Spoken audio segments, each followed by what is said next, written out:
I've been thinking about difficulty in video games lately. Not like the Dark Souls hard mode you will die sort of difficulty, but the player imposed challenges in the ways that games might reward self-selected hardship. Nuzlocke in Pokemon games would be an example of a game disinterested in your internally imposed difficulty. This game doesn't recognize the rule set that players in a Nuzlocke play by, and as a result there is no motivation beyond internal satisfaction to play in that mode. Then there's the facets of difficulty that are recognized by the game. Think monolith loops, ascension levels in Slay the Spire, or heat in Hades. And I'd argue that heat in Hades is the best kind of additive difficulty because of its granularity. These difficulties were built into the game by the developer and fall into two categories, the first being a recognized internal achievement and the second being a recognized external achievement. When I beat a loop in Monolith or an Ascension level 20 run with the Watcher, beyond the game telling me good job, there isn't a reason except internal satisfaction to play in those higher difficulties.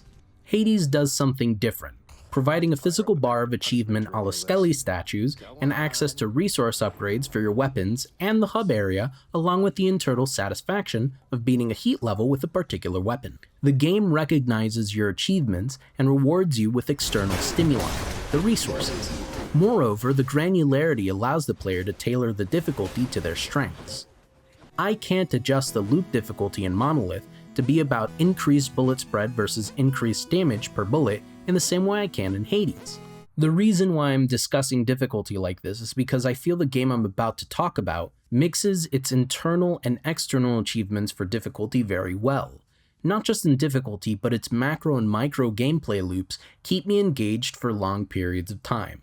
Today's deep cut is all about Revita, a game with heart and fast-paced moment-to-moment decision-making I've come to enjoy. Welcome, listeners. I am Mr. Staleman, and you've tuned into a program where I talk about another roguelite in excruciating detail. Aside from another game that's consumed my time recently, Revita has been my go-to game to boot up and push through after work. And with the game approaching that awaited 1.0 launch, I want to talk about the game at length and discuss the amount of polish the game has in its current state, what grabbed me about the game's difficulty curve and mechanics, and the love poured into it. It's everywhere, really. For this sort of program, I'll be spoiling a lot of the game. You've been warned. As always, I appreciate your support, listeners. Subscribe to our station for more programs on the way, and inform me on what kind of topics you'd like this humble skeleton to talk about. Don't touch that dial, listeners. The program is about to begin. Revita is a game developed by Ben Starr and published by Dear Villagers. This current game can be described as a fast-paced, roguelite shooter with platforming elements. The game stars Revita Kid, an individual who's pulled into this train station with an objective to reach the top of the tower in the distance. What they aim to achieve at the top of the tower is a mystery, as much of a mystery as the denizens that slowly begin to occupy Memoria Station. The first of these denizens is the gardener, an old individual taking care of a massive tree growing inside of the building whose bemusement with your presence has an undercurrent of melancholy, an expectation that you will disappear just like the rest of them. There is the chained prisoner, an obscured massive creature that provides you with the items you'll find in the game in exchange for special keys and coins. Below the station is Revita Kid's arsenal. You start off with the soul gun but can quickly branch out into a machine gun, a rocket launcher, a shotgun, and more. You'll come across denizens in the tower that need to be rescued, and in doing so will populate your future runs as special room encounters or make their home at the train station. And with the specific denizen's arrival come the decorative bits that can personalize the station as your own. Garlands on the station ceilings and benches to rest your legs and take in the world around you. A gachapon machine with hats that Revita Kid can wear. A vending machine with tickets to use on your runs, which will be covered in the gameplay loop section of the broadcast. A fleshed out fishing minigame to calm you from a hectic run and maybe give you some more coins to purchase a power from the chained prisoner. There's curious bits to pull apart about the story and the stories of denizens, but until the game is complete, what we have to go off of is cryptic and interesting, but incomplete. What we do know can only be hinted at by the final moments of the game. In truth, the strength of this game comes from the loops that begin to develop as you play, and the downtime in between runs. The gameplay loop appears simple at first. You exit the Memoria station and start your ascent to the top of the clock tower. Each area is split into micro levels, with monsters spawning around the small room, along with traps and potentially adjacent rooms and secrets. You clear through the enemies and collect souls, a resource that allows you to heal damage taken, as well as create new max HP if you attempt to heal while at full health. Each area has a mother statue that you can pray to and sacrifice your current HP for an item that affects your character in some way, the rarity of the items generated increasing the more health you sacrifice to the statue. This rarity carries across levels as well, so sacrificing 3 HP to raise the rarity up to level 2 in stage 1 will have the statue rarity be level 2 in stage 2, increasing the likelihood of stronger power-ups to carry your run. Once you've hit the boss stage, you fight a manifestation of the 5 stages of grief and board the metro to the next level, where you get the chance to upgrade your acquired items at the cost of your max HP. The game grows more complicated with stuff like curses, modifiers acquired from picking up cursed equipment that do anything from inflate the price in shops to providing enemies defensive shields when they spawn, or the chain meter, an unlockable addition to the HUD that provides you with an increased number of souls depending on how quickly you can clear a room. Obviously, taking damage reduces this multiplier, so you're juggling attempts to clear a room quickly with concise play to avoid getting hurt. Or the advent of the ticket system, and the way you can invest health and acquire curses for additional starting power, be it passive items or stat buffs. Within a given run, you find special rooms that contain people you've saved from previous runs, offering you their expertise on one field or another, as well as the secret room, a room you have to shoot at to find, and then avoid taking damage on the room to enter. On an abstract level, the game is developing a positive feedback loop the player is engaging in. Revita Kid enters the train to start a run. You go from room to room fighting monsters and collecting resources meant for your hub world. You push as far as you can in a given run, defeating bosses for the guaranteed resource drops they provide before ending up back at the metro, where you invest those accrued resources in additional power and unlocks. And once you've done your coin investments or acquired enough scrap for a game-changing upgrade, you board the train again and do it all over again. The system is in harmony at every step of the way. What's refreshing about the gameplay loop is that there's always something to invest your time in when oscillating from one section of the loop to another. In the back of your mind, you know that you want to collect as many souls as possible, because those souls become soul coins at the end of the run. This means you're trying to do your best within a given run to avoid damage and add onto your chain meter in a ruthlessly efficient manner. And you can increase that efficiency by donating your health to the tickets that you acquired from your previous run, artificially shortening your time in the tower if you go in with half a heart container and a blasé attitude to the dangers you'll be facing. Enemies drop resources for you, be it health or shields or keys, but they'll also drop tickets for the next run, fish bait for your fishing pond at the station, and prisoner keys that unlock new items for you to find in the world once you've shelled out enough coins for them. An added pressure is here because you need to progress further in the game to accrue additional tickets for the next run, at least to have the options to make your next run better or potentially fork over even more coins for the opportunity. And when you get out of the run and back to the hub world, you're confronted with the stream of choices you have at your disposal. Unlock items and invest your coins wisely. You get to carry up to 2 items you've unlocked in your next run, so do the math to maximize which items you're taking with you when you unlock them at the Chained Prisoner. It's a rewarding feedback loop because progress, however small you acquire it, is being made when you go from run to run. There have been times that I've dived too far off the deep end in maximizing my gains and died in the first stage of the game, meaning my plans for growth were halted and I either have to spend my stockpile of fish bait to accrue coins for another strong shot at a winning run, or I grit my teeth and play a resource gathering weapon and make do with what I've got. This is just the zoomed out view of the macro system at work. A facet of the macro loop involves this game's approach to loop levels, a la Monolith, or more closely to Hell modifiers a la Hades, which adds granularity to a given run and the opt-in difficulty that enticed me to dive into this game in the first place. You see, listeners, difficulty in this game is not just measured in the amount of damage and health a monster dishes out and has, but is categorized between regular monsters and bosses, as well as bullet shot speed and amount of bullets on the screen at a given time. Difficulty is adding additional floors on your run, a potential benefit as you have more souls that you can gain and thus more potential resources to gain from run to run, but equally likely that you take damage and suffer the consequences from a hit and limp through the stage on just a few hearts. Difficulty is adding complex trap layouts to boss fights, so now you're contending with the dangers of the stage as well as the boss, the giant loot pinata bent on ending your conquest for coin and power.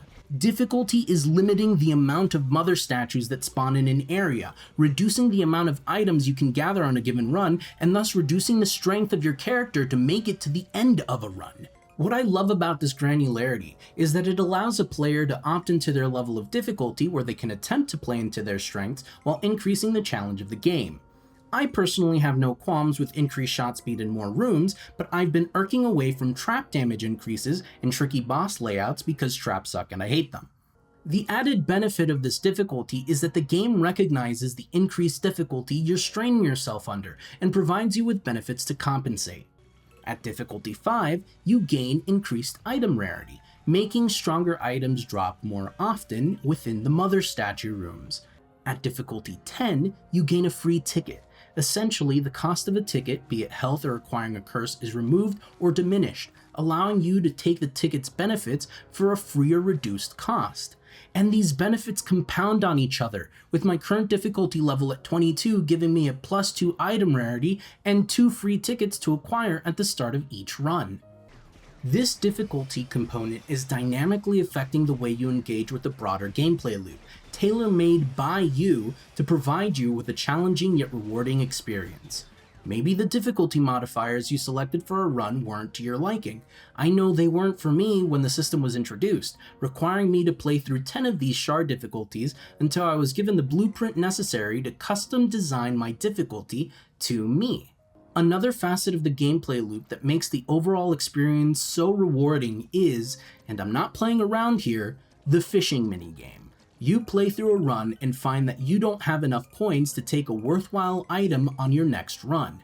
You decompress with a round of fishing, changing out your lures into what's comfortable and catching whatever you reel on the line in exchange for soul coins. And a lot of them if you stockpile fish bait the way I do. This minigame is doing two things on our macro loop. It is allowing the player to decompress from a stressful and hectic environment of bullet hell dodging, and it is positively rewarding the player with macro loop resources they can invest on whatever, be it hats or power-ups. There is a direct relationship I can draw from being the Angler King of Memoria Station to unlocking cool items from the Chained Prisoner at a faster rate to the point where I look forward to acquiring a lot of bait on a given run because that means I'm out with the pole on the old pond. Okay, I've talked a lot about the macro push and pull of Revita's engagement mechanisms, but I haven't talked about combat at all. You know, the main thing you engage with in this game? Well, don't worry, listeners, because I'm going to talk about combat right now. As mentioned earlier, Revita is a shooty-shoot roguelite with platforming elements that feels incredibly tight to play. I think the fast and concise play is forced onto the player due to the layout designs of the various stages in the game and the emphasis on efficient dispatching of units for maximum chain gauge. What does this mean? Well, our Revita kid pops out of the elevator door and enters into a room. The room is small enough to fit on screen or scale outwards in later stages, filled with more enemies. In the span of time that you've jumped out of the elevator, you're scanning the surroundings of your clear path and follow through, eliminating enemies with your shots while platforming to avoid their attack paths. Revita Kid has an invincibility frame dash move, meaning you're meant to move through bullets and enemy choke zones with a dash and press on your attacks. You would think that this emphasis on alacrity would make you play worse, and that's the case with me sometimes, but it's intoxicating to find a room full of enemies and jump and shoot over 5 to 10 seconds to gain on that sweet, sweet multiplier. And the meter goes down when enemies are around or when you get hit, so to maintain it, you've gotta go. Another bar you're keeping track of is the soul bar. You see, you're collecting souls to fill up the bar here, and when it's full, you sit there and heal up. My healing habit is to go through that process when the room's cleared, so I'm not interrupted by enemies, but this isn't always the most efficient way of generating heart containers when you get into higher levels. Once your soul bar is full, all other soul you collect doesn't count for anything, meaning you're losing out on potential gains. So it might be prudent to heal up one segment off the bar if the room is still filled with enemies and maximize on those profits. Enemies are clearly identifiable and have basic attack patterns you familiarize yourself with very quickly. They telegraph their attacks to Revita Kid before performing the action. Their attacks border on the simple 3-shot spread to the slightly more complex orbiting bullets. Enemies are easily identifiable while running around as well, except for these grass enemies, but their big thing is camouflage before pouncing, so I guess they're doing their job. Bosses also have this simplicity to them, clearly telegraphing their attacks to the player. Sure, you'll get hit by the random bullet patterns or the occasional lapse in reflex, but these are your mistakes. You know when to keep away and when to rush with your attacks, and the duel comes in switching between the two. Now realize I've only been talking about the basic elements of the game and how much more complicated your interactions with the mother statue or secret rooms or special shops or enemies become. The crazy thing about this game that I haven't dived into is this game's use of HP doubling as a currency. The mother statue provides power-up options, and your kid can choose to donate different amounts of health for different items to assist in their run. Be it a familiar that shoots or a bullet effect or dash modifier, the bulk of your strength comes from these rooms, meaning you're held to a higher standard to retain health at least until you've hit this room. There's tech options here. How if you have a shield protecting your health bar, you can give up all of your health and fish for a really strong item from the mother statue on your run. There are blueprint upgrades back at the Memoria station that add heart flowers that give you soul, potentially shifting your bar to a full segment, and you save it to heal up after your donations so you can take just one more hit on your run. It's not just the statue that costs health. Shops ask for half a heart and up for consumable goods like keys and shields to whole items. Chests require health to open. Shell games require health to play. Upgrading your items require whole max heart containers. The third most important resource you've got to worry about are keys. How are you going to enter an observatory or a chest room in the first place without a key? These special rooms gives you an option at strengthening your kid, so you're doing mental math over which special rooms are worth investing a key into, creating a priority list on what you're willing to enter and when. And when you pick up an item, you have a chance of acquiring a curse, meaning you're balancing the benefits of what an item can provide with the random danger that comes from the curse modifier. And the more you get cursed, the more likely an enemy is to appear cursed, meaning enemies deal more damage and adjust their attack patterns to be more aggressive. Choosing to take on a curse is a run-wide affecting decision, not just out of the modifiers, but from the enhanced enemies that come from it, and the cursed world that opens if you're lucky. This game is all about interplay, the combat mechanics in union with the ethos of the game. Go fast, be concise, don't get hurt, and the struggle of attempting to do all three at once. I've gushed a lot about this game, but there are a few minor grievances I want to cover as I bounced off the game my first few hours and feel like it wouldn't take a lot to hit its stride into this wondrous loop. This game is not without issues, and the big issue I have with the game is how there are core game bits locked behind scrap blueprints. The much lauded chain meter I've been talking about throughout the video, it's locked behind the scrap system. The ethos of being efficient and quick to maximize on souls isn't a thing until you've unlocked this HUD option. Postscript Staleman here. Having a conversation with the developer of the game as they prepare for the 1.0 release this April, their assessment is that the onboarding process for brand new players in a twin-stick roguelite platformer might be put off from the quickened pace of the game. They do plan to address those intermediate players that seek to onboard onto the fast-paced gameplay more quickly by providing the player an initial amount of scrap to immediately unlock the chain meter. This is beneficial for brand new players as well, because they have the option to opt onto the other unlockables of the game and slowly creep their way into the fast-paced experience. Aside from this unlocked grievance, and maybe informing the player about secret rooms and their unlocked requirements, shoot a wall to find the space or listen to the soundtrack for lulled music, and then eliminate all enemies without getting hit, I think the game is peak and polished. An addendum to the secret rooms. Approaching the 1.0 release, the developer has made mention of a slight rework for this system, which will make the discovery of and utilization of secret rooms less complex to understand than their current iteration. It is a testament to the early access model that dedicated developers can acquire feedback from their community and adjust to the needs of the players for a sterling experience.